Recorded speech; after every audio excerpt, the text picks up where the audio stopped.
최근에 그 유럽 승인에 대해서 이런저런 이야기들이 너무 많이 나오면서 유한양행을 더 이상 뭐 못 올라간다.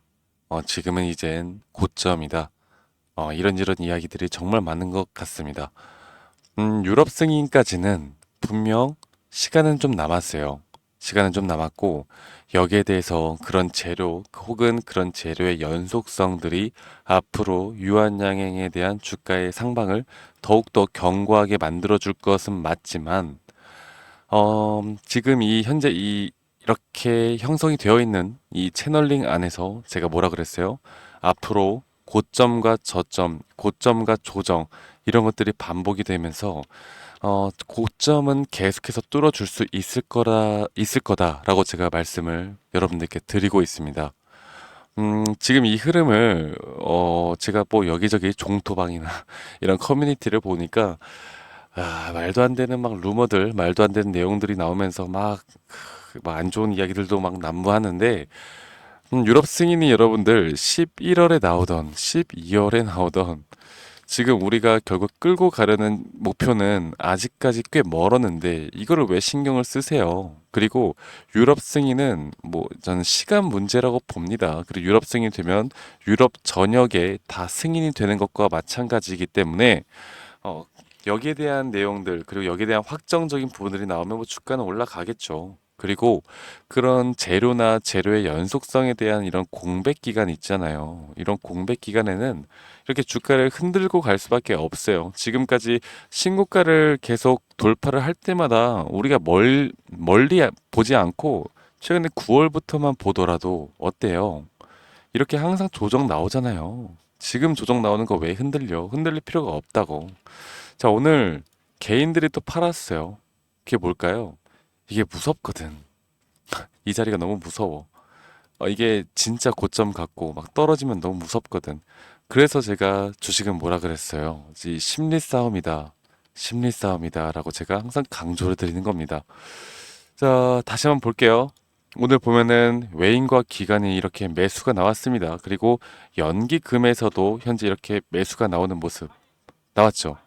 자, 그러면 연기금 같은 경우는 아마 최근에 이런 계속되는 매수세는 좀 장기적으로 보겠다라는 의미가 큽니다. 그리고 외인과 기관이 현재 이렇게 다시 담는 모습, 이 개인이 매도를 하고 있다라는 건 이 수급만 보더라도 현재 심리 상태가 너무나 뻔히 보여요. 네. 그래서 다음 주에 만약 주가를 한 번 더 떨구고 여기 20선 근처까지만 안착시키더라도 기존 주주들, 기존 물량을 들고 있는 사람들의 매도세가 계속 나올 거예요. 왜? 무서우니까. 네. 근데 그 무서울 때보다 얘들은 그 심리를 이용을 해서 다시 한번 이 15만 원 언저리에서 분명 매수를 해 나갈 것이다. 이렇게 보시면 되겠습니다. 자, 그리고 우리가 과연 그런 목표가를 어디에 두고 앞으로 거래를 좀 우리가 투자를 해야 될지에 대해서도 말씀을 드려야겠죠. 최근에 오늘 그것부터 볼까요? 프로그램 매수를 보면은 뭐 소량의 매수가 들어왔어요. 그래서 프로그램에서는 그닥 유의미한 그런 거래량이 나오지 않았기 때문에 패스를 하고 오늘 전체적인 거래량 자체가 그렇게 또 크게 나오지 않는 모습을 보여주고 있습니다. 그렇다는 건 뭡니까? 개인들이 매도를 했고 그 개인들의 물량 좀 받아냈다. 이 정도로 좀 평가를 할 수가 있겠고 이제 다음 주부터가 관건이죠. 네, 다음 주부터. 저는 그렇게 말씀을 드리고 싶어요. 유한양행은 조금 더 긴 호흡으로 우리가 좀 지켜봐야 합니다. 제가 저번에도 말씀을 드렸던 것처럼 알테오젠 주가 볼게요.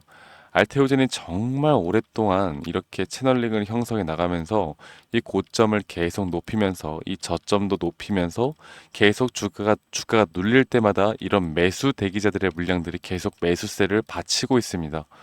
자, 유한양행도 마찬가지예요. 네.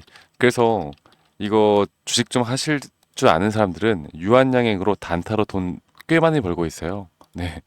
근데 아마 이런 것들이 좀 살떨려서 못 하시는 분들이 많을 텐데 제가 여기에 대한 타점도 좀 같이 여러분들과 함께 공유를 해 나가고 있으니까 이런 것들도 한번 보시면 되겠고 자, 지금은 여러분들 유한양행 뭐 우리가 이미 다 알고 있는 것들 FDA 승인부터 해서 유럽 승인 그리고 자회사 이뮤논시아 그 코스닥 상장 그리고 이거는 무조건 호재라는 거. 물론 주가를 막 변동성을 만들어낼 만큼의 그런 호재는 지금 당장은 아니지만 우리가 미래 가치로 볼 때 이것도 우리가 호재로 볼 만한 부분들이 너무나 많아요.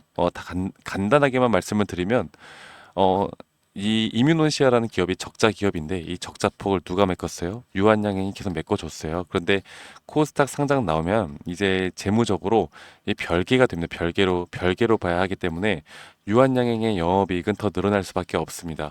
그리고 이뮤노시아도 이런 임상 단계에서 현재 개발해 나가고 있는 약물들이 꽤 있기 때문에 이런 것들이 또 성공적으로 나온다라고 하면 유한양행 물론 올라갈 수밖에 없겠죠. 네. 그래서 이런 긍정적인 호재들을 우리가 알 수 있는 부분이다라고 제가 한 번 더 좀 말씀을 드리고 싶고, 자, 그런 흐름들과 함께 이제는 우리는 어디까지 이 가격을 바라봐야 되고 우리가 앞으로 대응을 어떻게 해야 될까에 대해서 좀 더 설명을 해드리도록 하겠습니다. 이게 사실 주식이라는 게 영원한 게 어디 있겠어요. 영원하면 좋겠지만 결국 우리가 매도는 해야 되지 않겠습니까? 네. 이 매도를 해야 되고 이 상승 추세가 계속 끌고 간다라고는 하지만 결국 어느 자리에서는 그래도 꽤 큰 조정이 한번 나왔다가 다시 갈 거예요. 네. 그런 흐름들이 안 나오는 종목은 없습니다. 지금 유한양행뿐만 아니라 알테오진도 마찬가지로 여기에 대한 고점 신호를 파악하는데 우리가 주력을 가장 분석을 해야 되는 부분이고 지금 볼 때 이제 어느 정도 파동에 대한 부분들이 끝이 나고 있고 현재 이런 매수에 대한 과매수 구간이 아직 접어들고 있진 않은데 이게 분명 과열되는 부분들이 분명히 있을 겁니다. 그럴 때 우리가 이런 수급 분석, 그리고 차트 분석, 그리고 시장 시황 분석을 통해서 현재 제약바이오 쪽에 우리나라 주식시장 이 수급이 계속 좋게 나오고 있잖아요. 그런데 결국에 여기에 대한 트렌드가 바뀌는 시기가 오거든요. 그럴 때 우리가 좀 매도를 해야 되는 타이밍이 온다라고 저는 보고 있고 여러분들과 앞으로 저희 구독자분들과 함께 유한양행은 좀 더 시간이 걸리더라도 우리가 최대한 고점에서 매도할 수 있도록 같이 좀 이끌어 나갈 겁니다. 자, 그리고 이렇게 긴 호흡으로 가져가는 대신에 우리가 뭘 해야 되느냐? 지금 비만 치료제 상당히 섹터의 수급 잘 받고 있죠. 네, 그러면 비만 치료제 그 다음 섹터가 무엇일까를 우리가 고민을 해봐야 됩니다. 그 다음 섹터는 뭐 생물 보안법이 될 수도 있겠고, 혹은 금리 인하 이슈로 인한 섹터가 또 될 수도 있겠고, 아니면 11월 대선에 대한 이슈가 될 수도 있겠고, 우리가 그 다음 차례를 좀 기다리면서 유한양행은 유한양행대로 끌고 가고 우리가 돈 벌 수 있는 구석을 계속해서 만들어 가야 한다. 이렇게 말씀을 드리고 싶어요. 아시겠죠? 그래서 우리가 긴 호흡으로 끌고 가고 그리고 그런 공백기 동안 수익을 볼 수 있는 종목들을 우리가 하나하나 좀 잘 살펴봐야 한다. 제가 앞으로 우리 구독자분들과 이런 방식으로 좀 이끌어 드릴 겁니다. 아시겠죠? 네, 그래서 저 박프로와 아직 함께 하고 있지 못한 우리 많은 구독자분들이 저와 함께 해 나가고 있는데 아직까지 이런 도움을 받지 못하고 있다는 분들은 010-2011-9671로 저 박프로에게 유한이라고 문자 한 통 남기시면 되시겠고요. 저희 구독자분들과 함께 해 나갑니다. 구독, 좋아요 한 번씩만 꼭 눌러주시고 저에게 유한이라고 문자 보내시는 거 잊지 말아주세요. 아시겠죠, 여러분들? 그래서 오늘 저희 구독자분들께서 저에게 그런 말씀들도 많이 하시더라고요. 야, 유한양행 그리고 내가 뭐 반도체 최근에 삼성전자가 너무 안 좋아. 그쵸? 삼성전자가 지금 6만 원 이탈해 나가면서 막 지금 안 좋은 모습을 보여주고 있는데 제가 주식을 하려는데 관심 있는 분야를 투자를 해야 된다라고 하는데 내가 관심 있는 게 없어. 바이오를 투자를 해야 되는데 바이오도 몰라. 저는 그럼 어떻게 해야 되나요? 물어보시는 분들이 있더라고요, 오늘. 제가 그렇게 말씀을 드렸어요. 제 주위에도 바이오 전문가, 뭐 반도체 전문가, 여러 가지 또 현재 대기업에서 종사하고 있는 저희 지인들, 얘네들이 주식 안 할 것 같아요? 다 해요. 그런데 뭐예요? 깡통차요. 전문가들도 깡통차는 게 좀 주식이에요. 그러니까 주식 전문가가 아니라 이렇게 각 분야의 전문가들도 그 분야를 투자를 해서 깡통을 찹니다. 그 이유가 뭘까요? 이 종목을 잘 알고 섹터를 잘 아는 것과 이 종목의 이런 타점을 잘 잡는 건 별개라는 거예요. 그러니까 내가 이 주식을 몰라도 그냥 딱 차트를 딱 펴놓고 야 이거는 이게 매수 타점 여기는 매도 타점. 야, 이거는 지금 상승 시그널 나왔다. 아니면 매도 시그널이 나왔다. 이런 식으로 이런 타점만 잘 잡아나가는 사람들이 결국 반복적인 트레이딩을 통해서 수익을 본다라는 겁니다. 물론 재료와 기업의 가치와 재료를 무시하는 건 아니지만 우리가 이런 것들을 복합적으로 하면서 복합적으로 보면서 이끌어 가다 보면 충분히 수익도 커질 것이고 우리가 실패하는 주식에 대한 빈도가 상당히 낮아지겠죠. 그래서 이런 부분들 앞으로 여러분들과 함께 좀 이끌어 드릴 거니까요. 유한이라고 저에게 문자 한 통 남기시면 되시겠고요. 여러분들 오늘 비가 많이 옵니다.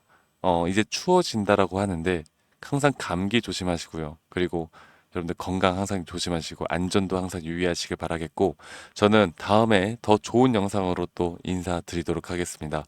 감사합니다. 박프로였습니다.